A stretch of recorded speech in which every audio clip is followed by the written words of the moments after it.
Problem में ही solution होता है। हम क्या कर रहे होते हैं, प्रॉब्लम से दूर भाग रहे होते हैं। अब इसको ध्यान से समझना। दो लोग हैं, एक ही कॉलेज में गए हैं, मान लो एक इंजीनियरिंग कॉलेज में गए, टॉप कॉलेज नहीं है, ये मैं एग्जांपल इसलिए ले रहा हूं क्योंकि बहुत इंजीनियरिंग कॉलेजेस हैं, भरे पड़े हैं इंडिया में।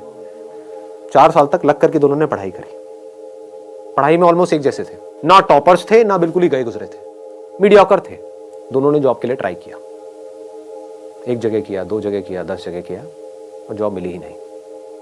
ये क्या है, सक्सेस है, फेलियर है? फेलियर है।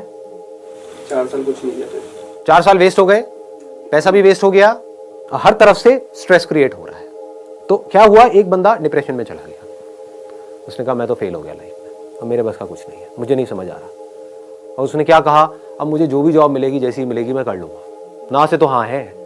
तो क्या हो रहा है, वो फ्रस्ट्रेटेड है क्योंकि वहां से ना तो पैसा ज्यादा आ रहा है, काम भी अपनी पसंद का नहीं कर रहा है, और घर वाले भी अच्छे तरीके से उसको सुना रहे हैं based upon his past failures, उसको खुद को भी बार बार अपने पास्ट फेलियर्स याद आ रहे हैं, तो वो नीचे धंसता ही चला जा रहा है। इसको बोलते हैं रॉन्ग थिंकिंग। ऐसे ही होता है ना।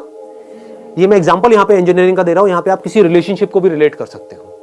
एक रिलेशनशिप में घुसे, सबके अगेंस्ट जा करके, और फिर ये हुआ और सब कुछ ही खराब होता चला जा रहा है, रिलेशनशिप डिवोर्स तक की नौबत आ गई, तो आदमी कैसे डिप्रेशन में जाता है, आदमी या औरत व्हाटएवर। तो अब दूसरा जो बंदा है, जो लाइफ में कुछ बड़ा करने वाला है, जिसकी सोच सक्सेसफुल लोगों के जैसी है, और सक्सेसफुल लोगों की सोच कैसी होती है कि अगर कुछ भी मैंने किया है तो कुछ ना कुछ वहां से सीखा है।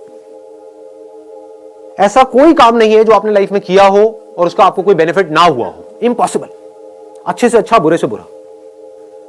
होता क्या है, हम पहले ही अपने माइंड में सोच करके बैठे होते हैं कि मैं ये काम इसलिए कर रहा हूं जिससे कि ये होगा, वो हो गया तो मैं खुश हूं, नहीं हुआ तो मैं दुखी हूं। इसको नैरो माइंडेड अप्रोच बोलते हैं, इसको मैकेनिकल थिंकिंग बोलते हैं। समझ गए ना। हाँ, अब मैं ये नहीं कह रहा कि गोल सेटिंग नहीं करनी है, गोल सेट करो, बट अगर वो गोल अचीव ना हो तो अपने दिमाग को खुला रखो। That is called open minded thinking. ये नहीं कि एक चीज नहीं हो रही है। फॉर एग्जाम्पल, आप यहां पर कोई कील ठोकने की कोशिश कर रहे हो और वो कील नहीं ठुक रही है, तो ये नहीं कि वहां पे लगे रहो, नहीं मैं तो ठोक के रहूंगा, मैं तो ठोक के रहूंगा, मैं तो ठोक के रहूंगा। समझो, शायद आप कोई गलती कर रहे हो, शायद वो कील आप अगर हल्का सा साइड में करो तो वहां पर लोहा नहीं है, जैसे दीवार के अंदर होता है ना, एक बीम होता है, तो वहां पर लोहा है, तो कील वहां पे अंदर जा नहीं रही है। तो क्रिएटिव थिंकिंग किसे कहेंगे, थोड़ा साइड करके देखता हूं ना, समझ गए, वहां पर कोई बीम नहीं है, ठोका कील अंदर। तो क्रिएटिव थिंकिंग समझो क्या होता है।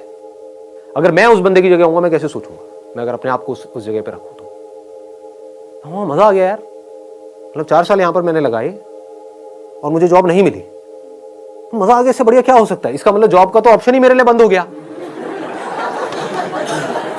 मतलब समझ रहे हो कितनी बड़ी चीज है।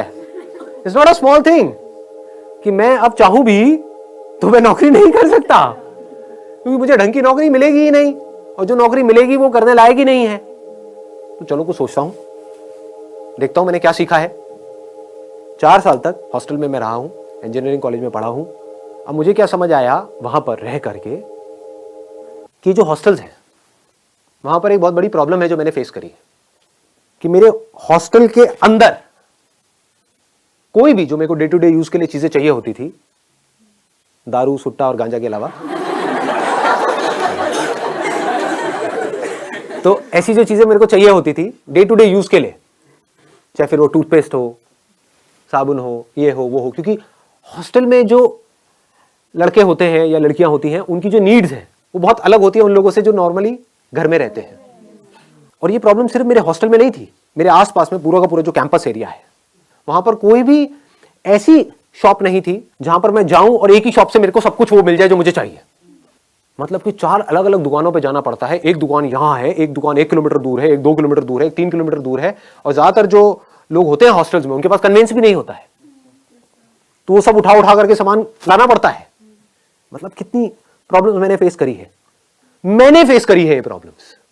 आप समझ गए ना, इसको ध्यान से समझे ना। अब मैं जैसे जैसे आप लोगों से बात कर रहा हूं ना, मैं अपना भी रिकॉल कर पा रहा हूं कि मैं यहां तक कैसे पहुंचा। एज अ मॉडल जो मैंने प्रॉब्लम्स फेस करी थी उसका सोल्यूशन निकालने के लिए मैं फोटोग्राफर बना। एक प्रॉब्लम थी मेजर कि 90% से ज्यादा जो मॉडलिंग एजेंसीज थी वो सब फ्रॉड थी। तो अंदर से आया था कि नहीं यार मुझे कुछ करना है, तो जैसे ही अपनी नजर को इस प्रॉब्लम पे आप ले गए, जिस प्रॉब्लम को आपने फेस किया है, जिसको आपने फील किया है, जिसको आपने एक्सपीरियंस किया है, तो उससे रिलेटेड थॉट्स आपके माइंड में आने लग गए। ये थॉट्स ही तो आइडियाज हैं, और क्या है। लोग आइडियाज का मतलब ये समझते हैं कि मुझे कुछ अजीब सा सोचना पड़ेगा। इंटरनेट पे बैठ करके देखते रहते हैं बिजनेस आइडियाज क्या है, उससे क्या होगा।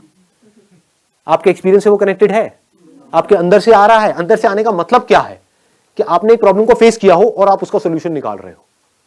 तो अगर अपने हॉस्टल का आप सोल्यूशन निकालते हो, आप कहते हो मेरे पास में लिमिटेड पैसा है, ज्यादा नहीं है, सिर्फ 5-10 हज़ार रुपए है, तो मैं ये नहीं कर सकता कि पूरे के पूरे कैंपस को ये ऑप्शन दे दूं, इतने मेरे पास में रिसोर्सेज नहीं है। लेकिन हाँ, जो मेरा हॉस्टल था, जहां से मैं निकला हूं, जहां पर मैं सीनियर था, जहां पर मैंने बच्चों की रैगिंग करी है, जहां पर मुझे ऑलरेडी सब जानते हैं, गेट कीपर से लेकर के ये लोग वो लोग सब जानते हैं। अगर उस हॉस्टल में जो भी कुछ चाहिए, सुई से लेकर के ऊपर तक, जो भी गलत चीजों को हटा दें वहां से, तो जो भी कुछ चाहिए वो सब मेरी एक वेबसाइट बनेगी, वहां पर है, और 2 घंटे के अंदर अंदर आपको डिलीवरी मिलेगी, विदिन 2 आवर्स। आपको कहीं जाना नहीं है, आना नहीं है, 2 घंटे में मिलेगी। और जो मार्केट में आप जहां से भी ले रहे हो उससे थोड़ा सा सस्ता ही मिलेगा आपको। आसपास में किसी दुकान वाले से भी टाइप कर सकते हो, आसपास में जो दुकानें हैं उनसे भी टाइप कर सकते हो। किसको आता हुआ पैसा बुरा लगता है, समझे। उनको जा करके आपने बोला कि मैं बल्क में लूंगा आपसे, मेरे को रेट बढ़िया दो। आपने पहले ही सारे रेट पता कर लिए, होलसेल मार्केट में जाके ये रेट होते हैं। अब जाकर के आसपास के दुकानदारों से आप बात कर रहे हो और उनको भी थोड़ा सा मार्जिन दे रहे हो, तो आपको दूर जाने की भी जरूरत नहीं है। पास में ही किसी भी दुकान से उठाया माल, ला करके वहां पे उसको दिया, पैसा आपके हाथ में, आपने जा करके उस दुकान वाले को दिया, बाकी का जो मार्जिन है वो डाल